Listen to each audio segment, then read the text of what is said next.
Feel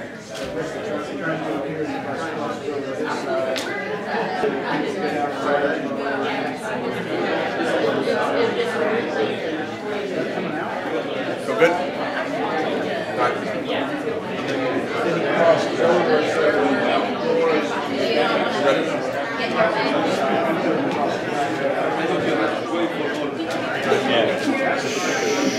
Don't get excited that early.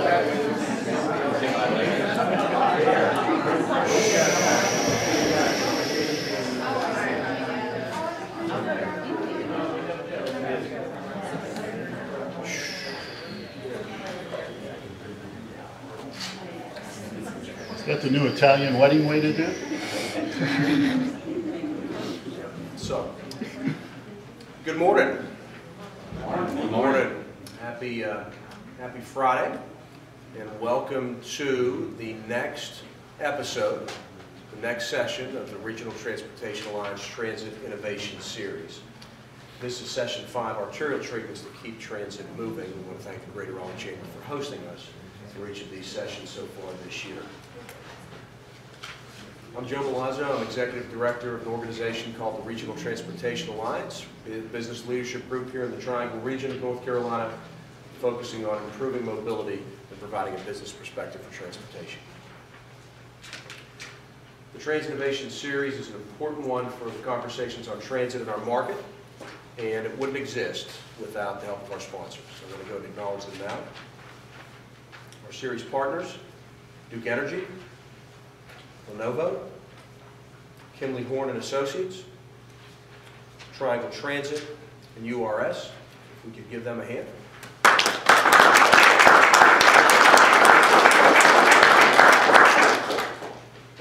And indeed, this series and the entire organization, the RTA organization, would not exist without the ongoing support of our leadership team. So let's take a moment to acknowledge them. Our founding member chambers from Cary, Chapel Hill, Carborough, Greater Durham, and Greater Raleigh. Our RTA Platinum member, Duke Energy. Our gold members, Cisco Systems, Edge, Fairway Outdoor Advertising, Forge Communications, the Greater Raleigh Chamber, GlaxoSmithKline, Quintiles, Research Triangle Park, and our silver members, Blue Cross and Blue Shield of North Carolina, Cherokee Investment Partners, Credit Suisse, Fidelity Investments, First Citizens Bank, IBM Corporation, Kane Realty, Kimley Horn and Associates, Lenovo, Lord Corporation, NetApp, Red Hat, and our senior regional partners that work very closely with us, the Capital Area MPO and the Durham Chapel Hill Carborough MPO, Raleigh-Durham Airport Authority, Capital Area Transit, the City of Raleigh, and Triangle Transit. If we could acknowledge each of those partners and supporters.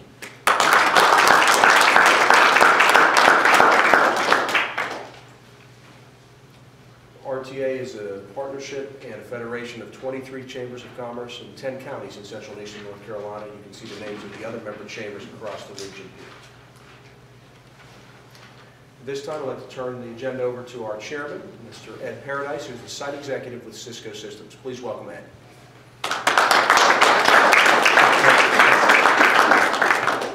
Good morning, everybody. Thank you all for coming to spend time with us and learn about transit. So we are going to hear from some distinguished speakers about arterial treatments to keep transit moving. And you know, it's kind of the tortoise and the hare story a little bit of you know, keep things moving, but actually get there faster and save time along the way. Getting our streets ready for transit, you know, something very important to think about. Creating space, place, right? Making intersections to make streets more inviting and encouraging development. So when you think about it, you know, think about Raleigh's Capitol Boulevard and what it could look like as the Capitol Gateway it should be, and function better all at the same time. So let me introduce our speakers. Mr. Joe Hummer, professor and chair from the Department of Civil Engineering and Environmental Engineering at Wayne State University. and Mike Brown, president of MetroAnalytics, who has had a lot of success doing this out west. So we look forward to your presentation. Take it away. Thanks.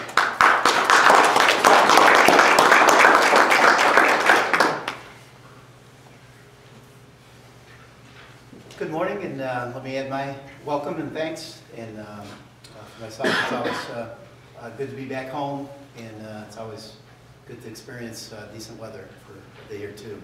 I sure do appreciate being home and seeing that warm disk in the sky. I'm not sure what you call it, but it's up there. It's nice, and good to be with Mike. We're going to tag team through our presentation here today. I've got a few slides. He's got a few slides. Shift the pointer back and forth to tell you about how to move buses better, more effectively on our arterials like Capitol Boulevard. That is the objective. That is exactly why we're here today. Buses, of course, need to be picking up and dropping off passengers, and that will take time. But when they're not doing that, let's keep them moving between stops. And let's especially get them out of traffic congestion. And if we can do that while not making other travelers worse off, we have truly created a win-win that should help everybody. Today we're focusing on arterioles, and reasons up on the screen there. Don't want to dwell on them. Arterioles are just such an important part of our system anyway, so it is a fit and a worthy topic for us.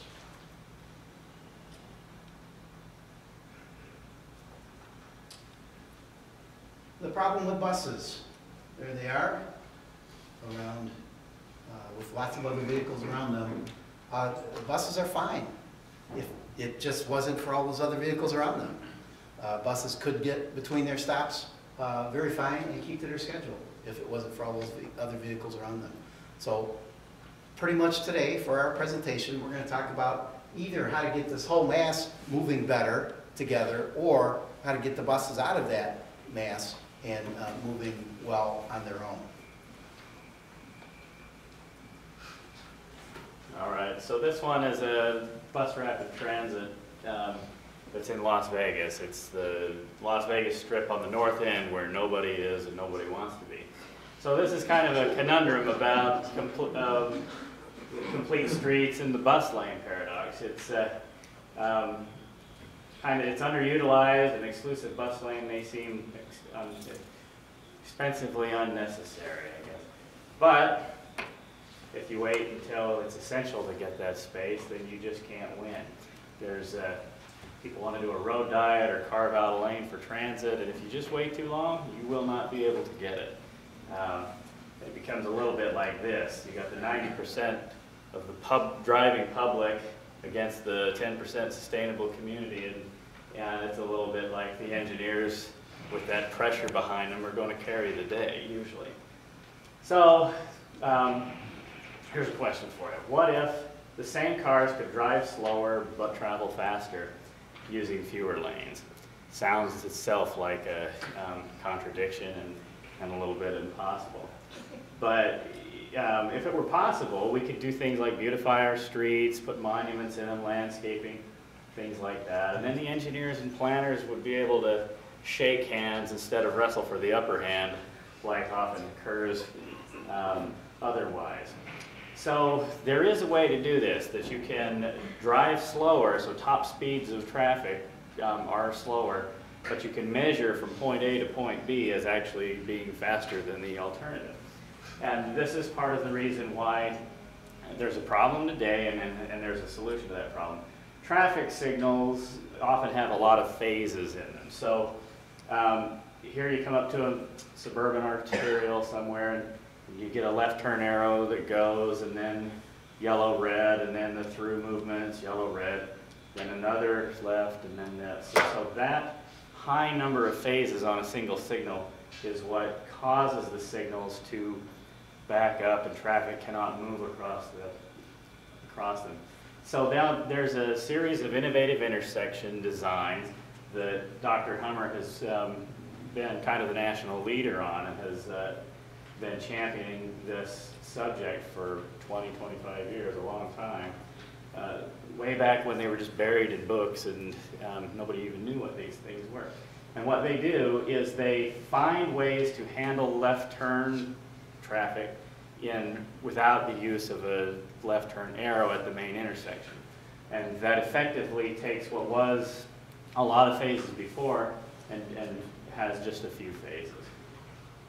So here's the net effect of that. So the two pie charts show our traditional signals have a lot of yellow and a lot of red time in them, a fair amount of time dedicated to a minor movement, the left turns, and then everybody else gets this.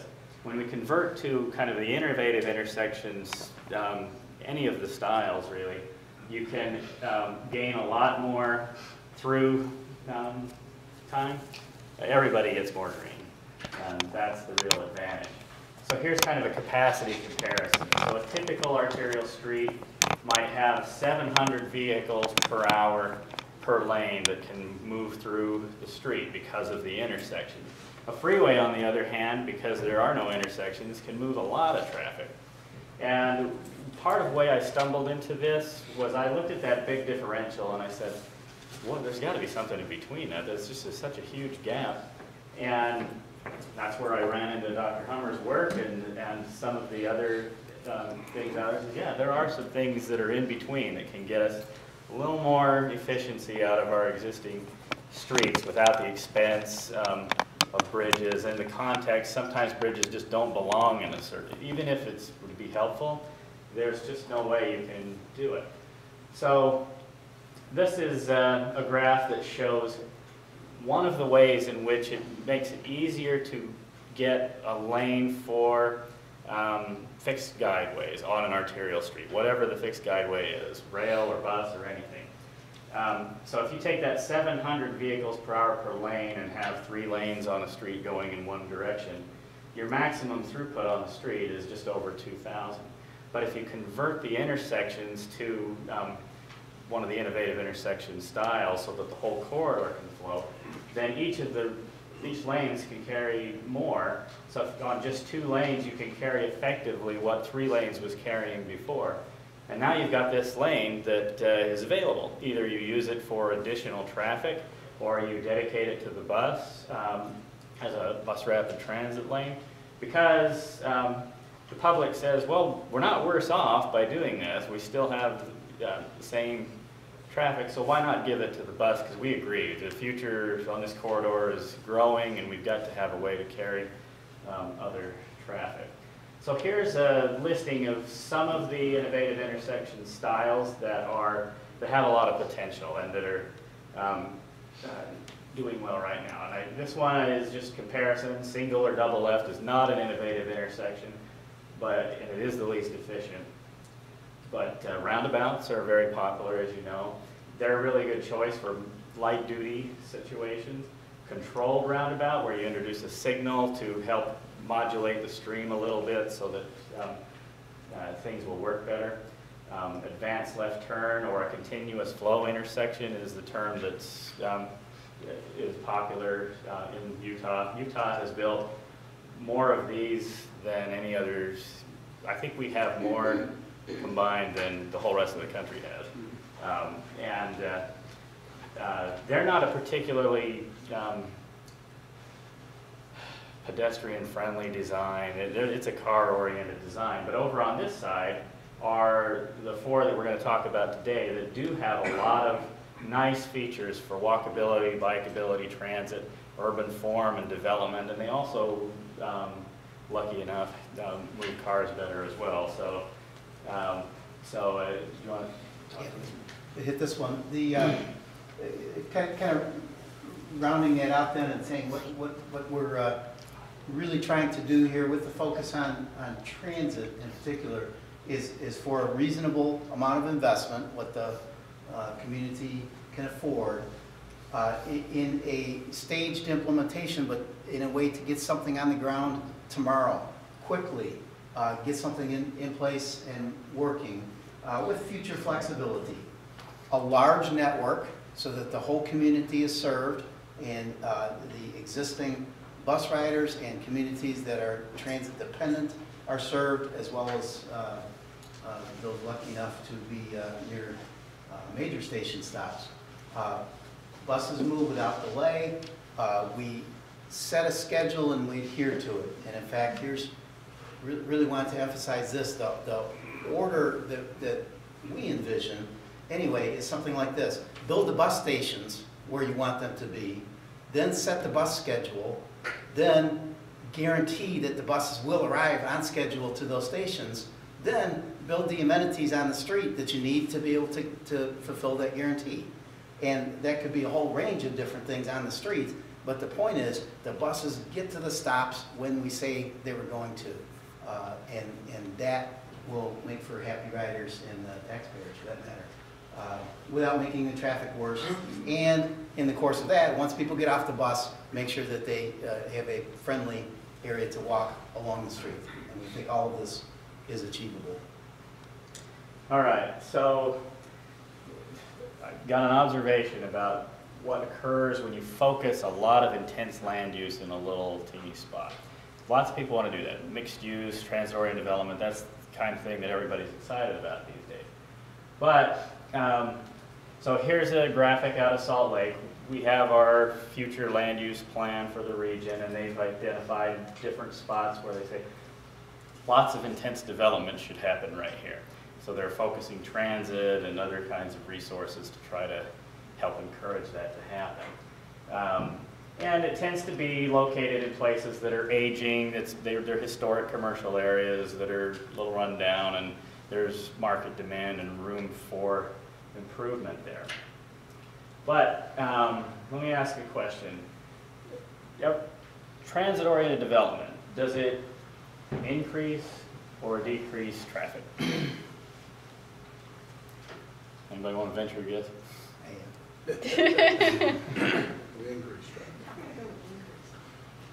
Okay. Well, the answer is yes. It increases and it decreases traffic. And here's why.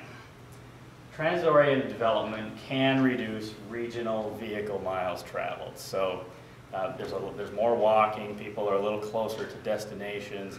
So measured across the whole region, you can say, yeah, we've done something significant for the region. There's just not as much driving as before, not as much need. But on the other hand, in these little spots, they're intense all of a sudden. They might have 10 times the level of development they had before. And a challenge is that when the grid was first laid out in the streets, they were not built to handle 10 times as much activity. And so even if you've got a desire and demand for transit-oriented development and walkability and everything, building those buildings is going to require truck servicing and all kinds of things that, and at least half the population will still drive to those destinations.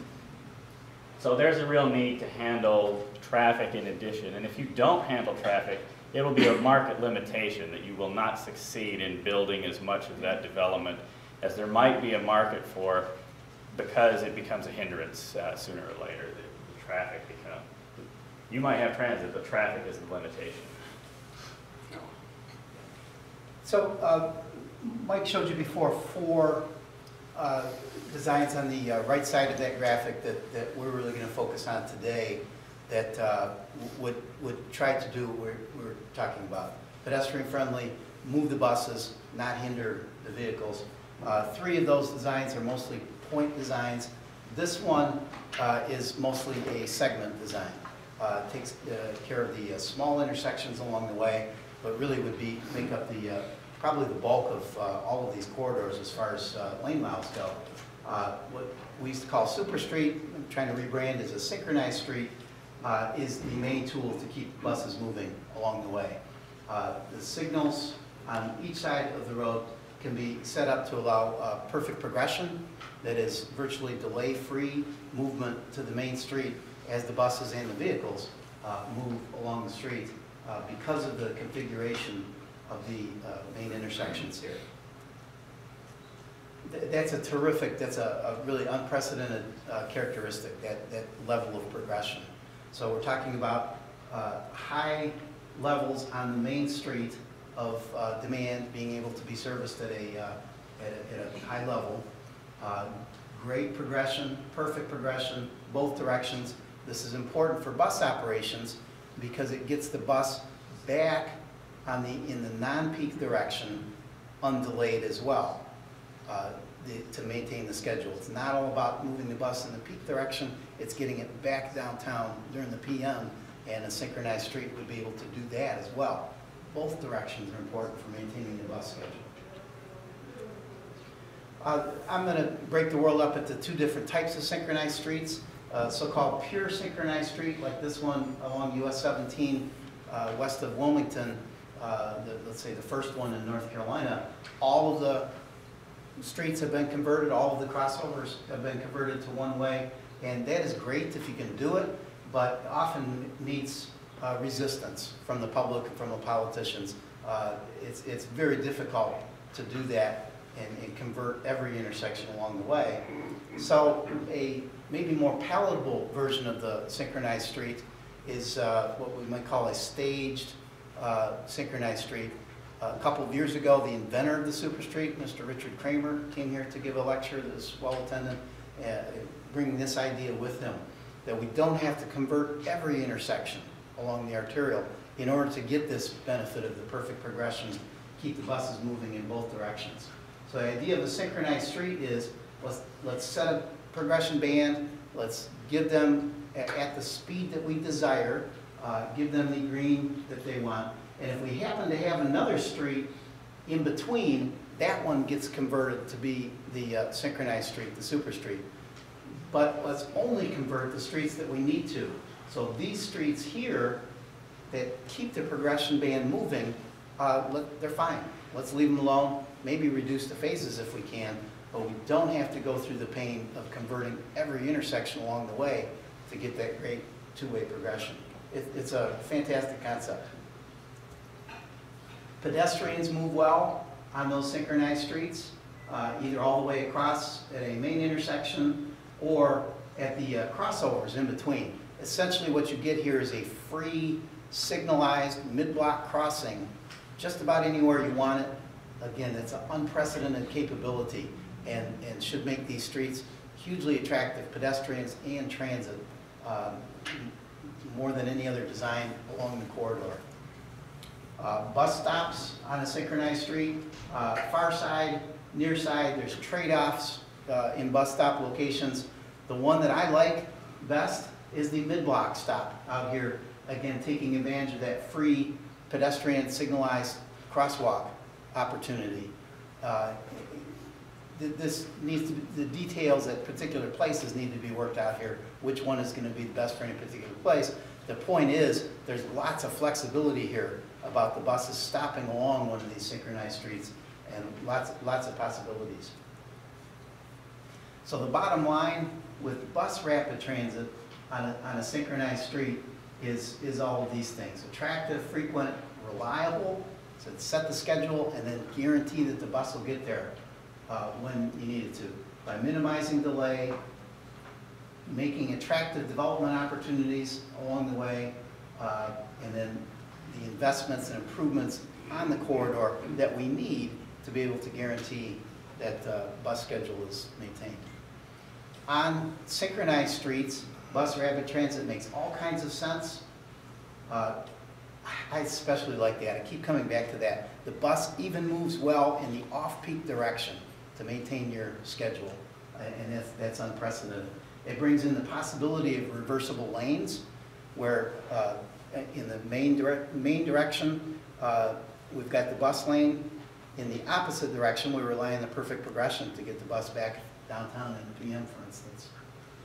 High Main Street capacity, great green split. Signal preemption is a great tool available now, but it messes things up for everybody else on the road. And the neat thing about synchronized streets is it doesn't, because they've already got a huge green split.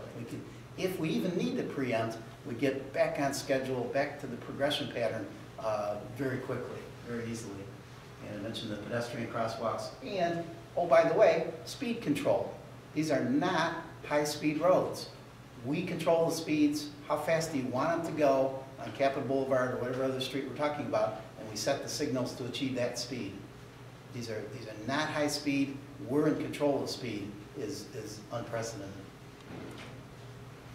Where do we put a bus facility on a synchronized street?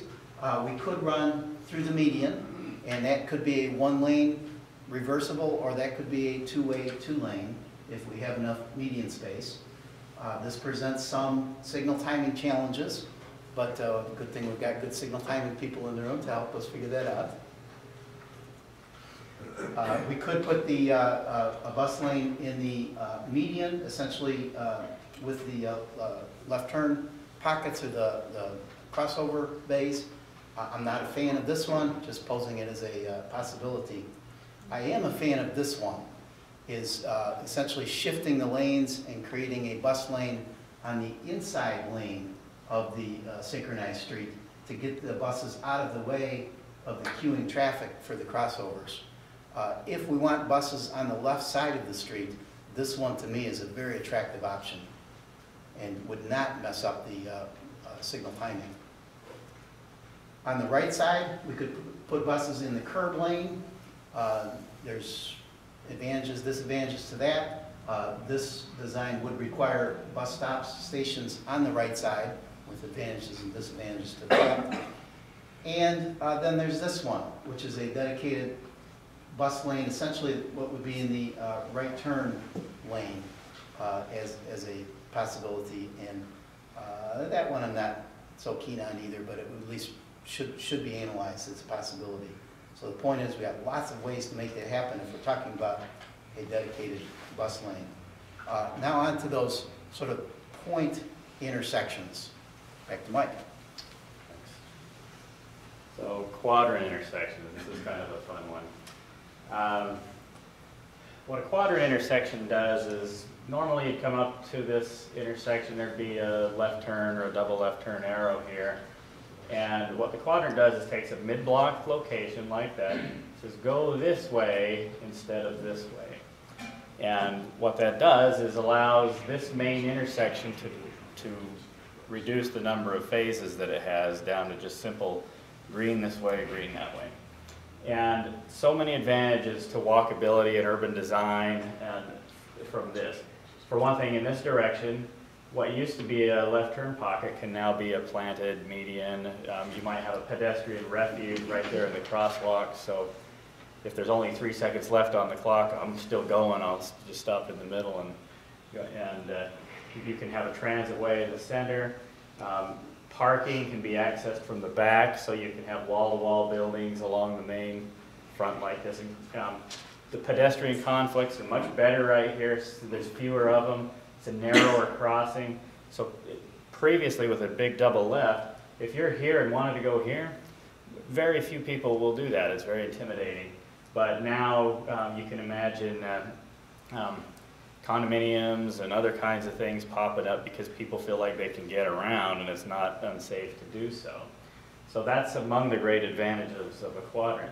Quadrants also have a lot of flexibility in how you operate them. And so all it is a backside road. Any intersection where you can identify an existing backside road or figure you can create one without a lot of challenge is a good opportunity for that. So in this one, you go here and go this way, shortcut it that way. Here's one where you can just use 2 quadrants but handle all 4 left turns. And the way you do that is this movement comes, first turns right, goes around here, and then goes that way. So with good signage, it's a little bit awkward. People don't want to travel out of direction, and that's an education process where you need to say, it's not as bad as you think, and you show the simulations of, if we don't do it this way, traffic is terrible. If we will do it this way, traffic is much better, and you'll save time even though you have to drive a little longer. People feel like that's okay then. You could have 4 quadrants and handle all of them that way. This is what I would call a mini cloverleaf, if you're familiar with freeway cloverleaf interchanges. This is kind of the same concept, but it's down on the human scale, where you just go this way, right, UPS drivers are instructed to do this, right? 3 rights is a left kind of a thing, and they learned through their records that they save a lot of money in delivery that way. We did a plan for Salt Lake. State Street, it's a lot like, it's our Capitol Boulevard, goes right to our state Capitol building and everything, and it's one of our oldest arterials, so very auto-oriented, lots and lots of driveways, rundown stores along it. So there's a real desire to reinvent that street, and there's a plan for BRT on the street, and so what we looked at was says, okay, let's do some things like that to help manage the traffic flow and create the walkable space that can support the transit. This is another very similar, just saying you can go to almost any suburban shopping area and probably find some streets that could work, little paths that without a lot of challenge you could turn into a city street and make it work. So advantages for autos, you get high capacity gains, there's enhanced safety and reduced congestion, fewer conflict points, expands the grid for local circulation so that not everybody has to be on the main street. Sometimes cars can take a secondary path. Shorter cycle lengths, that's a great advantage too. It drives slower but with less delay, we mentioned that. Access management, and you can even delay implementation. That's a nice feature too, is if you go out into the greenfield areas, the suburbs, and you just say if 2 significant roads are crossing, then we want backside roads to be built as part of development and have the land uses along it be compatible with this form of operation. But then you don't even have to require lefts to do that, but you've got a footprint that will allow you to transition 20 or 30 years from now when it becomes more important. There's advantages for pedestrians, shorter crossing distance, mid-block signals. We've talked about all of those things. Advantages for transit. If you've got pedestrian benefits, then you've got transit benefits. That's one thing that's true. The unused medians can go to space for guideways, fosters placemaking, and economic development. That backside auto access, like we talked about, eliminating driveways and creating kind of a